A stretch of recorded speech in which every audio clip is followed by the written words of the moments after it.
Welcome, everyone, to another episode of Nobody's Listening here on the Outpost Unknown YouTube channel. This is a show where we talk about all things Star Wars, especially the very exciting Mandalorian, which we all love. We're getting to the end of the season, Rachel. We're on Yeah, chapter 23, episode 7, called The Spies. How you feeling so far about this season? I feel like I am on a roller coaster of high highs and low lows. Agreed. I think the general consensus so far is that people have been pretty disappointed with the season, hmm just as a whole, especially compared to the first two seasons of this show. Yeah. I don't even need to compare it to Andor. We could just compare it to the first two No. seasons of this show, which were Yeah. fantastic and great. But we hope that they're going to stick the landing here. So we got two Yeah. more episodes to do it, and this episode was actually co-written by Dave Filoni, who we put a lot of stock and faith in.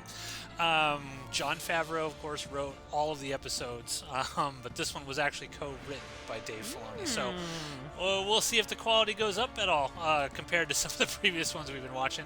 The Spies, take it away. All right, so the Spies. Okay, this one opens up on the sort of seedy Blade Runner town part of Coruscant. What? And my girl. Coruscant again? Again?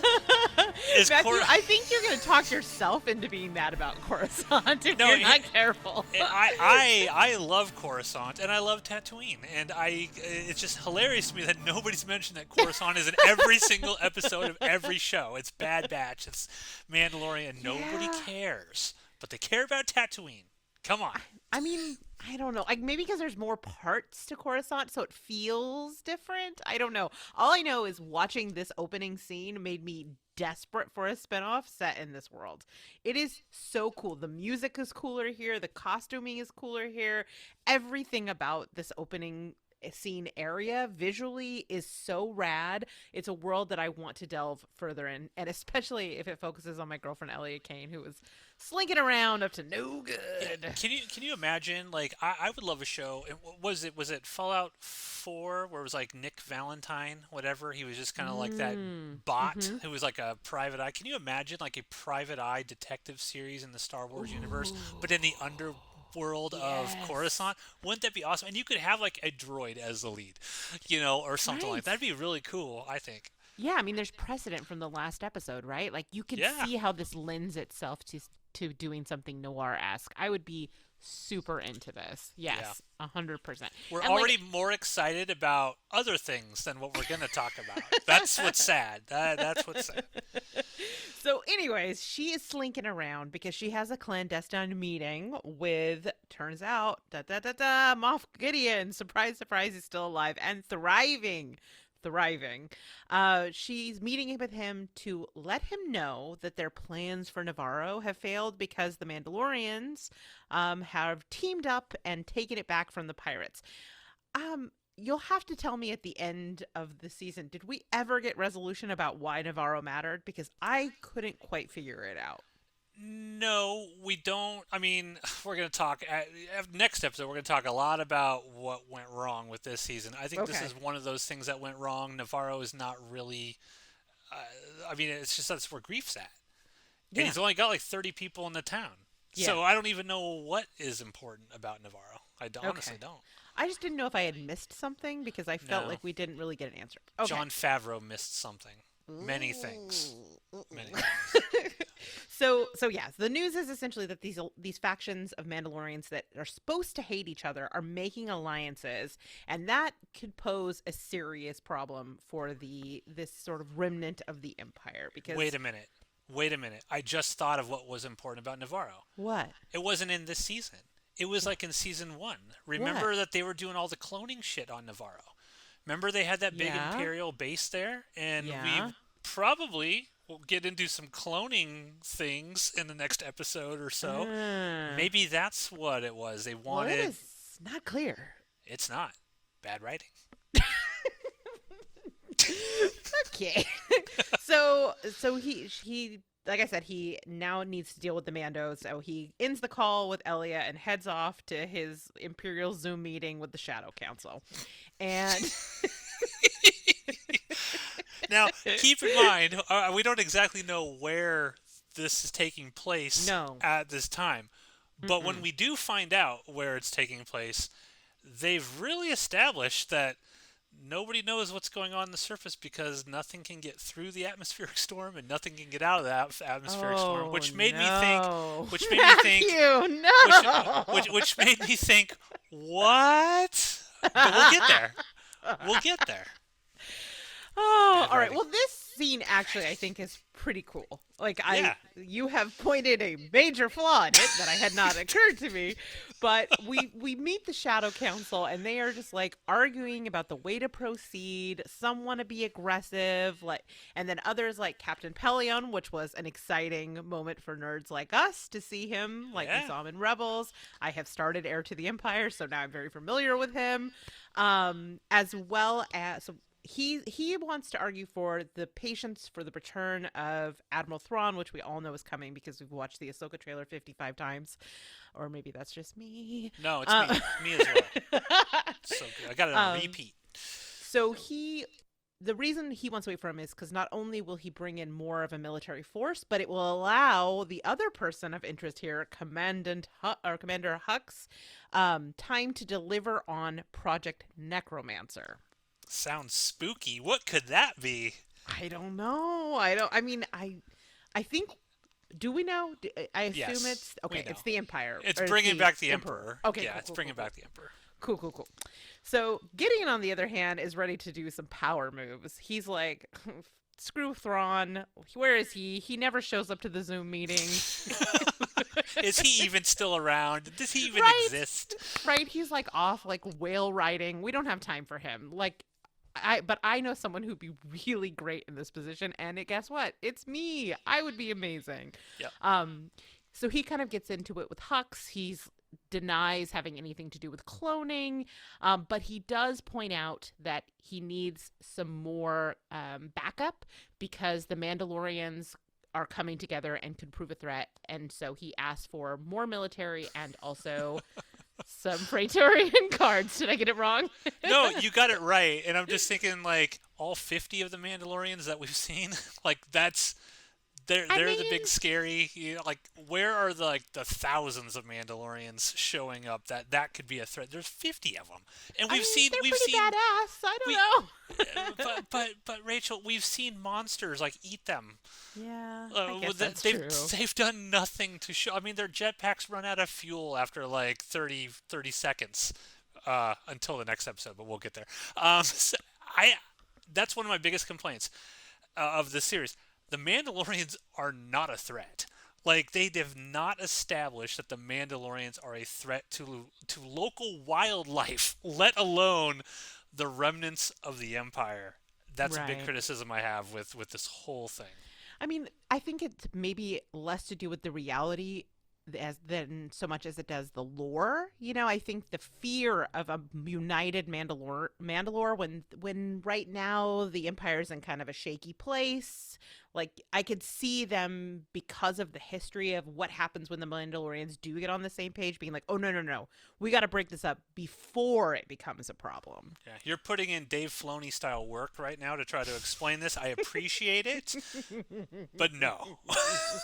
But speaking of Dave Filoni, you can tell this is the scene that he had a hand in writing, because this is probably the best scene, even though it makes no logical sense, and we'll get to that. It's the best scene in terms of, like, okay, lore building, teasing things for the future. The Hux here is the dad of the Hux that we see in the sequel trilogy, so it's connecting all of that. It's Dave Filoni doing yeoman's work to try to put this all together in one 5-minute scene. Yeah. I tip my cap to him. Yeah, I think that this season is suffering from a serious problem of like having to be the launch pad for everything else, so it's forgotten to be its own thing. And unfortunately, much like Boba Fett, some of the better moments are maybe not things that actually belong to this. Like this part of this episode is probably one of the stronger parts for me. What's also cool is you mentioned that that's Hux's father. I don't know if you realize he's played by Domhnall Gleeson's brother. Ah. That's cool. another Gleeson. Yeah. So keeping it in the fam. Spoiler alert, sequel Hux kills Daddy Hux. That's how he becomes sequel Hux. I mean, to be fair, some patricide going on there. he seems kind of like a prick. So Yes. like, Yeah. I'm not that surprised. I uh, am the spy. So, okay. I'm very salty about that, but whatever. It's fine. I didn't spend a whole week thinking about it and oh God. theorizing. It's fine. It's fine. Totally fine with it. Anyway, back on Navarro. The Mandalorians arrive and our two factions come face to face for the first time. It's tense. It's awkward. Face to helmet, you mean? Face to helmet. Yeah, it's like that when you run into your ex and you're not really ready to see them, and then like that kind of vibes between them, only more violent. I like how you pointed out to me they're eating the foundlings. They're cooking the new foundlings that They they had. sure are. I mean, like you said, it's fair's fair. They those foundlings ate a lot of Mandalorian foundlings in the Revenge is circle a of dish life. best served warm over a spit. I bet they were delicious. I I'm feel sure like they they look are delicious. well marbled and tasty. I feel like the Mandalorians know how to cook. I think they'd be they're the best chefs of the universe, in my opinion. I think. Right?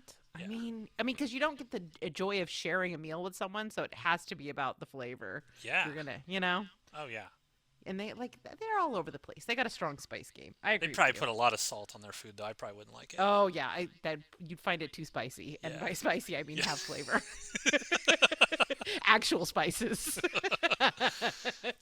So they kind of like come together. Things like armor and Bo are able to kind of like pull it all together and create sort of a tentative peace between the two groups, because sort of the overarching story that we'll be getting into in this and maybe one more episode is about the importance of the solidarity of Mandalorians. Feels like could have been a whole season worth of theme to build, but what do I know? I'm just a podcaster.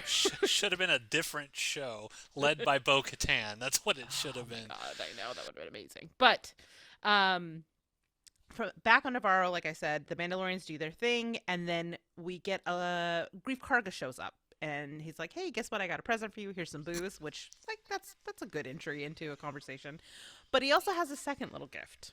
And that would be IG-12, who has now become power armor for Grogu. Okay, so I like this, and Me I too. thought it was funny. I like when he's like hitting the yes, yes, no, no, no. I thought Yeah. that was funny. I've Yeah. seen some criticism of this Really? online. Oh yeah, well it's online. Everybody Yeah. criticizes everything. True. I actually thought that this was a nice, adorable sort of moment, and Yep. it got me back to it's like, oh, this is the show that I liked. I Mhm. liked it's Mando and Grogu doing sort of adventure stuff. I wish that this would have been like in episode 1 and they went on their little adventures with this IG-12 sort of thing. That's what I Right. realized I wanted from it, because it brought me back to, oh, this is why I like this show. Yeah. These sorts of moments. Yeah, it's very cute. It's very funny. Like it felt like I wanted more of this for sure. These Yeah. moments, it made me feel the lack of Pedro Pascal more so than I have up until this moment. Like you can feel that he's just too busy to be on set. So we got no maskless scene. We got none of this real deep connection between the two of them, except for a few admittedly cute moments like in the ship where he's like being dad.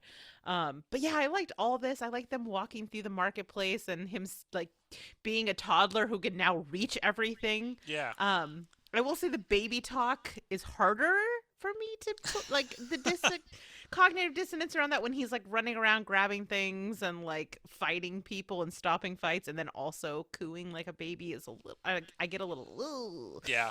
Um.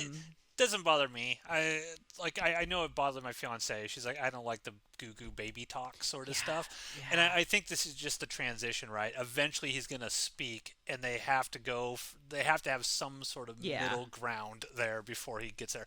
And what's interesting is there's all kinds of theories that he's already said this is the way. There's that scene a few episodes back, maybe it's like episode 2, where Bo's flying the ship.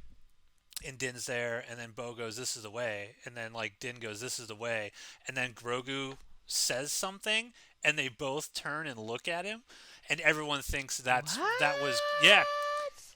I can't remember what episode. It's like the first or second episode. It's when I think it's when Bo and them are going back to Mandalore. and Bo's are they can go back to Mandalore or something.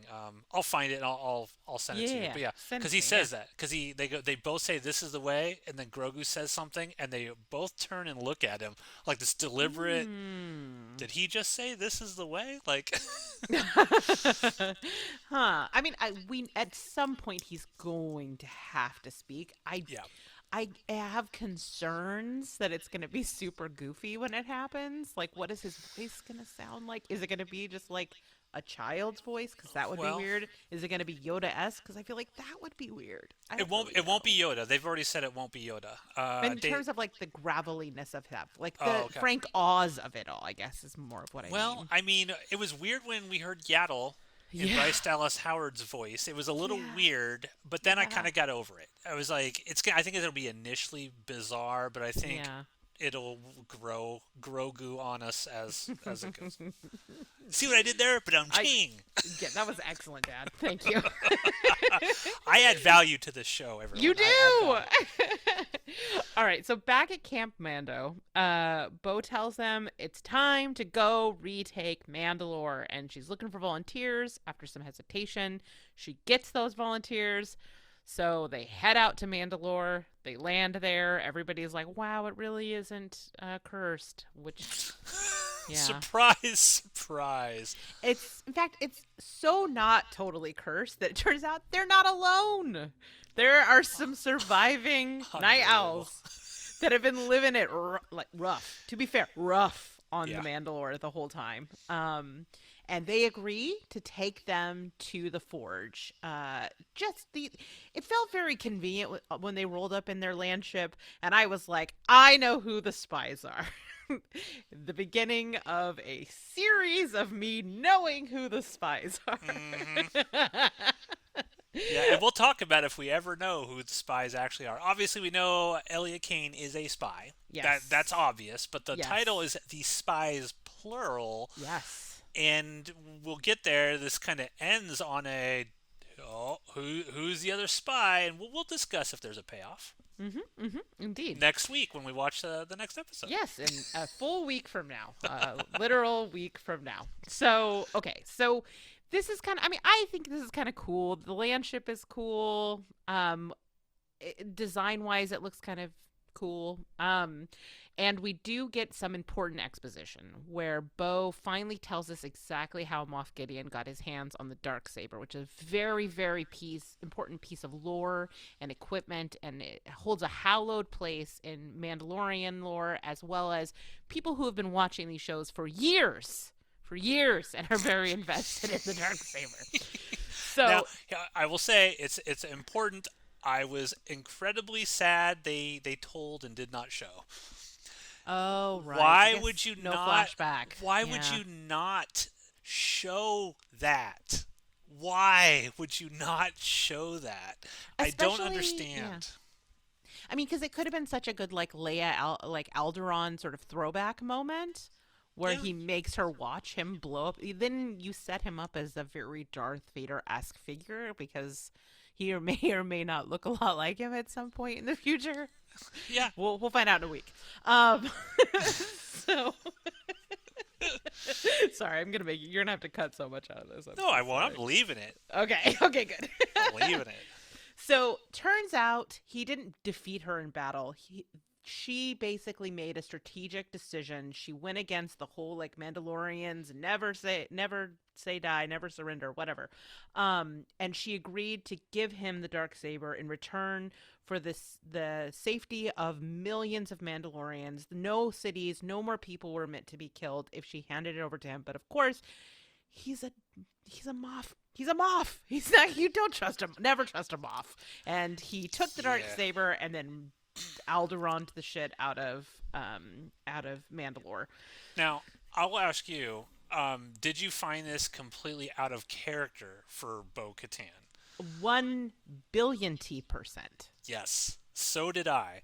Which, and I don't know if this was, if Jon Favreau was like, this is where I'm going, and he had Dave Filoni on here to try to massage this as best as possible. I'd be very curious to be a fly on the room with the two of them discussing this, because this just feels so anticlimactic and not in her character personality at all. Right. It came out of left field, and I'm like, what are we doing here? Like this doesn't even, like you said, years with this character. This is not what I would have ever imagined the character doing, and I would Hmm. not imagine that all the Mandalorians hearing that this is what she did would suddenly be, all right, yeah, cool. That's great. I You mean, just handed it over. Awesome. Yeah, we'll follow you. Let's do it. yeah, not only like okay with it, but it's like the moment that Dinge like Jaren's like, "Oh no, no. This is Lady Crease." I mean, like So weird.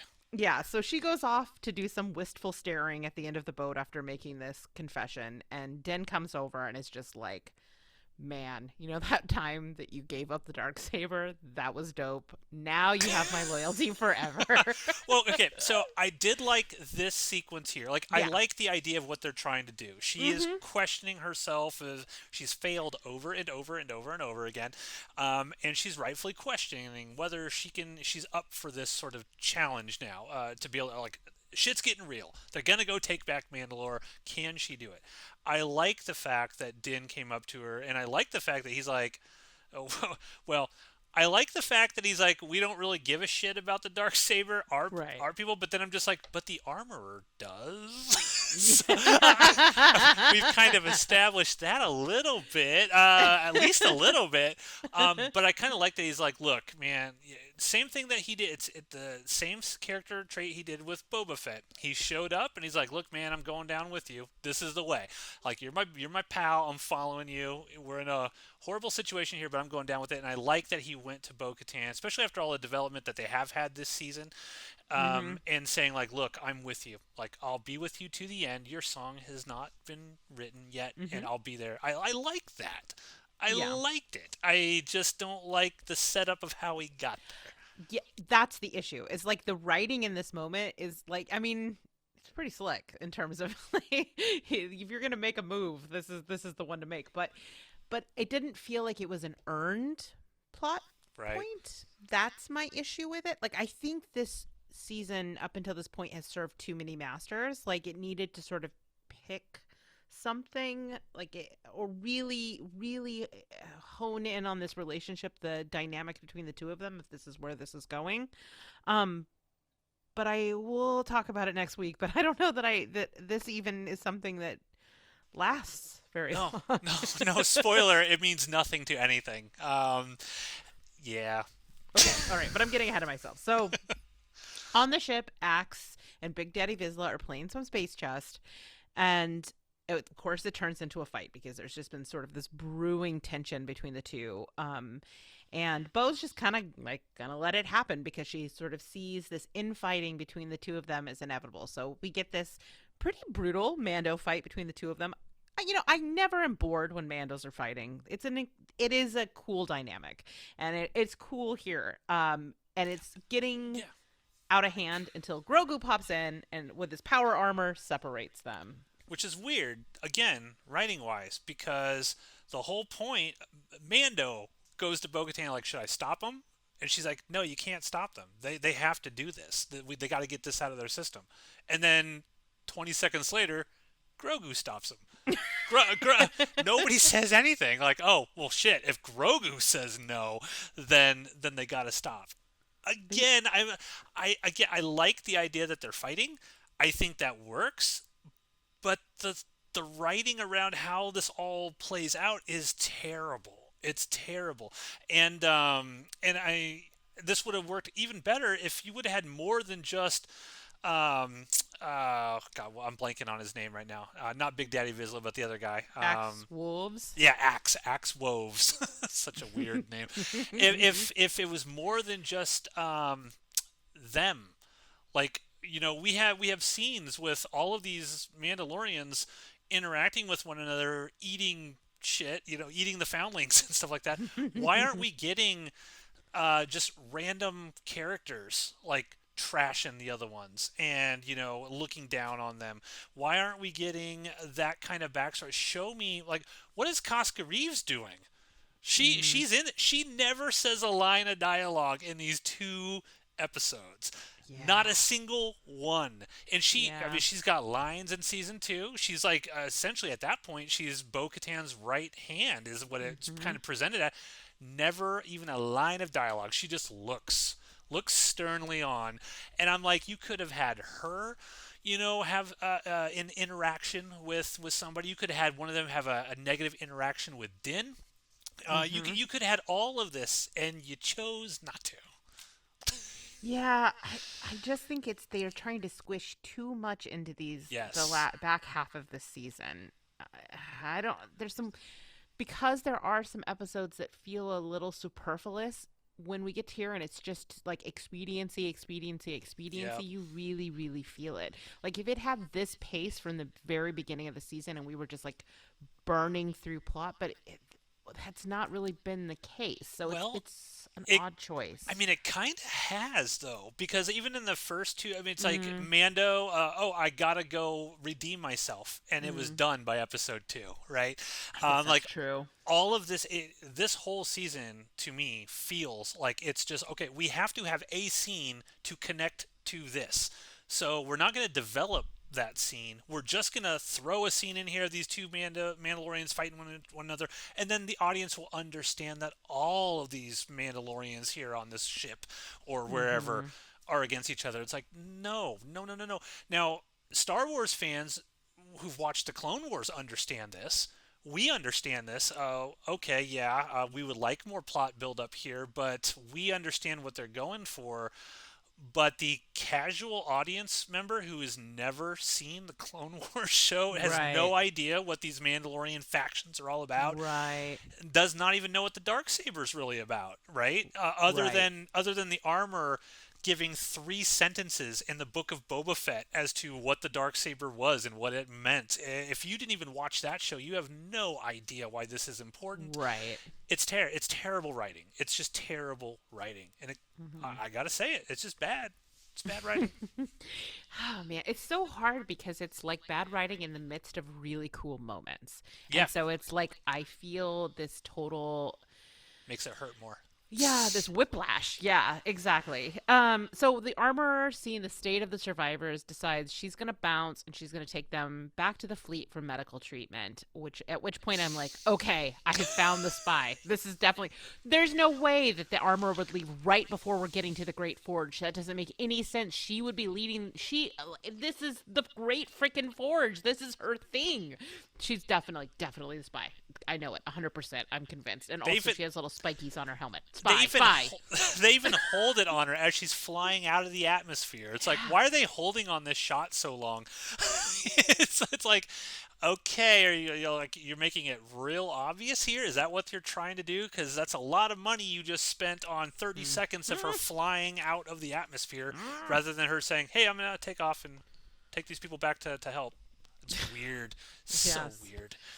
So we haven't had seen a kaiju in a little while, right? It's been a Right. couple episodes. Well, good news because we've got a new one. It comes breaking out of the surface because whatever the Imperial bombing did, it has awoken these sort of subterranean creatures on Mandalore, which is cool. And I would have liked to have spent some time with it, but it's fine. It's fine. It would have been cooler to me if we had seen the Mandalorians be able to take out little kaiju's earlier this season without all dying. But I do like the fact that they just run. Yeah, yeah. I mean, Like, it's nah, intellectually honest. we have no options here. Let's just get out as Yeah. fast as possible. I mean, it's a cool visual set piece. Like It is. this is the problem is there's so individual parts are really all cool. It's just that there's none of the sort of things around it that give it the kind of context that give it like Yeah. emotional stakes. Like it's Uh, just visually very cool. I watched a video, Christian Harloff, who's a big Star Wars YouTuber, Mm. on that, and he described this as, this is a great sandwich that has no meat in it whatsoever. Oh, Like it yeah. tastes good, but you're like, I'm still hungry Yeah. after watching Yeah. it. No, that's actually a really apt way because I'm like I see these things and like the lizard part of my brain is like, ooh, pretty, cool, neat, that's awesome. But then like why don't I feel anything? Like last season, small moments like were deeply impactful, and it's Yeah. because we're missing all of the emotional context. Yeah. All right, so this forces them to go underground. They find the forge. It's awesome. Happy ending. No, just kidding. There's actually here in the distance jetpacks. Turns out Imperial troopers with jetpacks and Beskar armor are on the way, and there's like a battle, and then Axe has to go get reinforcements, so he goes flying out. At which point I said, I found him! I have found the spy! Why would Axe leave conveniently at the beginning of a battle where he, he's definitely a spy. I know it. I Well, nailed Big it. Daddy Vizsla told him to go. Because I was like, well, why is Big Daddy Vizsla telling him to fly out of there? Oh, I think you've nailed it. I see. This is why I had it all wrong. It was Big Daddy Vizsla who's the spy. And now, well, we'll get to it. So we get this actually pretty cool reveal. There's there's this big battle between the two of them. Whenever Mandalorians are fighting in their jetpacks, I'm entertained. Like I said, the sort of lizard part of my brain is like pretty cool, neat. I like it. And in the process of this, the Mandos kind of seem like they're getting the better of this, but then they get backed into the real ambush, and we discover that this is actually where Moff has been doing his Zoom calls somehow. I feel like I predicted this at some point in the past. You probably did. I feel like I predict this, but to be fair, like when I was watching the show, I wasn't even thinking about it. Right. And then I started seeing like the Imperial walls as they were going through the caves, and I'm just like, okay, how did the Mandalorians not see what's happening here? Yeah. Yeah. But I mean, when we do get the reveal and we see the ships and everything, it is a cool moment. It is. Visually, it is cool. And it is a little bit of, I didn't know it was going to happen. So I felt like it was a pretty cool twist. I had not thought about the technology issues that render this absurd. But don't worry, the writers didn't either. In the absence of that, it was a cool sort of twist that this is part of why there's this misinformation about the planet being cursed. It's a way to keep people off the ship, and then if anybody comes here, they can't get a message out. That's cool. From the Zoom calls, it's cool. But they got some special technology where they can get the Zoom calls from all around the galaxy. Maybe there's like a special relay set up somewhere. I don't know. I don't know, man. Yeah. Let me just Filoni this into making sense. Is that now a verb now? Like if you just if you fix bad writing, you're Filoni. Well, I think Filoni tried his best to fix the writing in this, but I don't know how successful he was. Yeah, yep. So Moff shows up. He's got his own set of black Beskar armor and a jetpack. Like it's very Darth Maul meets Darth Vader meets the Saxons. I don't know who he's referencing, but I'm sure it's going to be a clue to who the spies are. So they capture Din, they capture Grogu, and they think they have the Mandalorians all trapped. But then Big Daddy Vizsla pulls out the big gun and basically shoots them to hell until his gun literally melts. Yeah. Which is a great scene. It's cool. It's really cool. Yeah, I like it quite a bit. It was just hilarious. So, because I've been pointing out for quite a while, like, why do the Mandalorians not use their jetpacks in situations when they should? And in our Discord, Jeff pops in. He's like, why didn't Big Daddy Vizsla just use his jetpack and fly up in a way? Yeah. And I was like, because they can't for story reasons. Yeah. So the Praetorian Guard show up, and we get a very sort of epic warrior's death. Like this whole thing, I did actually have a little bit of the feelings for this because he's been one of the more interesting, complex characters this season. Like every time you think he's gonna zig, he zags. Like every time you think he's gonna be like a traitor or a jerk, he actually is incredibly honor bound. I don't know. He was a character that I came to actually like quite a bit by the end of the season. And so he did get a good warrior's death, even though it was a little bit sad. We also got a lot of monologuing. Oh, God. Yeah. So, I mean, on one hand, that's the next season or next episode. But like, okay, so we find out his big plan is essentially space cultural appropriation.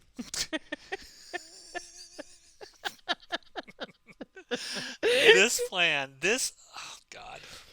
I mean, okay, I'm gonna say good things about it. Like, Okay. it does actually show like a exaggerated, and in its exaggerated version, kind of the issues with cultural appropriation and also colonization. And ultimately, the show is a lot about those kinds of bigger ideas around fascism and imperialism. And I do think it's an absurdly cartoonish version, but it does highlight it, and it pulls into that conversation the piece about cultural appropriation that I think people want to treat like it's a buzzword and that it's not really that harmful, but it is harmful.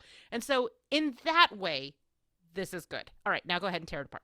I said think my good thing. I think everything you said is valid.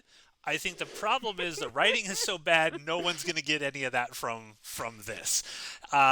This is not Tony Gilroy Andor style. Like, hey, this is going on, and we're going to spend 3 episodes spotlighting this in a way that you're going to really feel and have, maybe a change in how you look at things and your worldview shifts a little bit. This is, ha-ha, mustache twirl, blah, blah, blah. I know. Here's 2 sentences of this, and then let's have some fighting, action.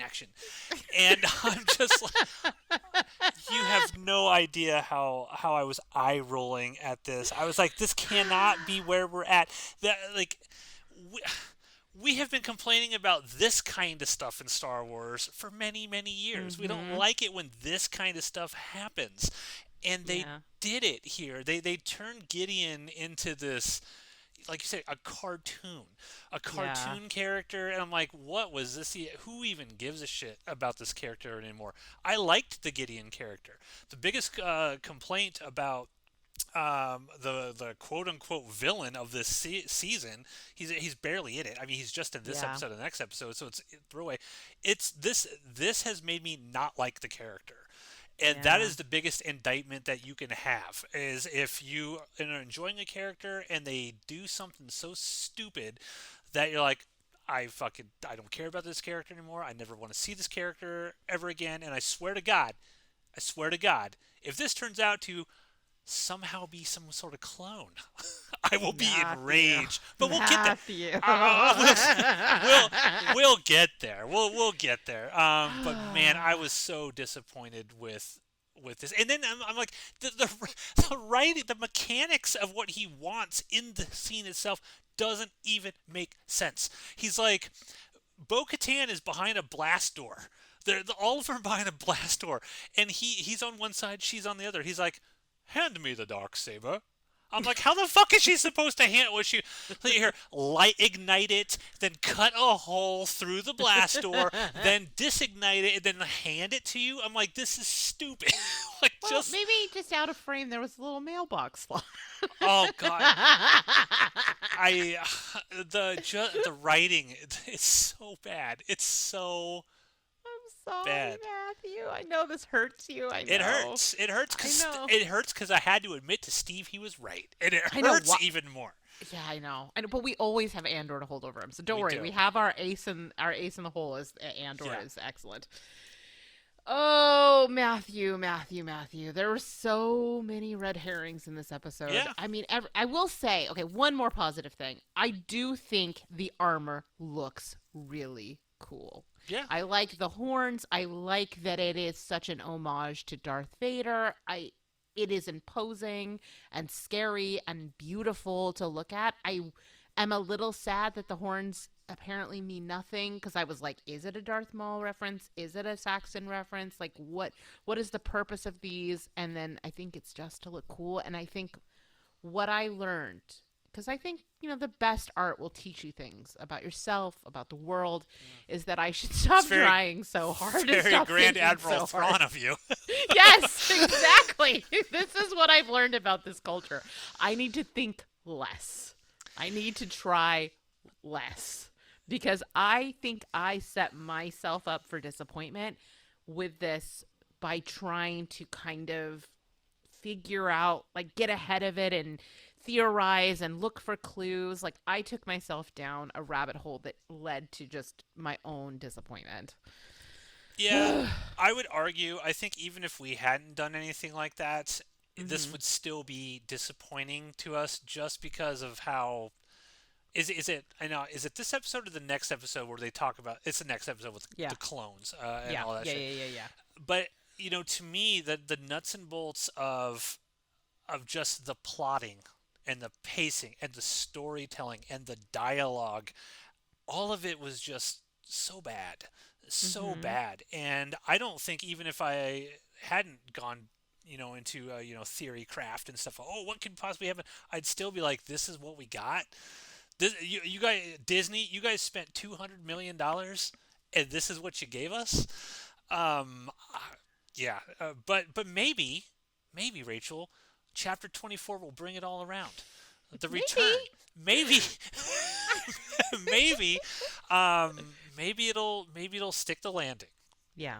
And maybe I the reveal of who the other spy is will be really cool and Yeah. bring me back around. Payoff. You're right. You're right. I will say, for fans of the people who love Star Wars for the action set pieces, who love it for the visual spectacle, who are not that invested in the lore, that are not that invested in the story, and they just want to like be immersed in the action side of this was probably a great episode because Yeah. it gave that in spades. There are visual moments in this that are deeply compelling.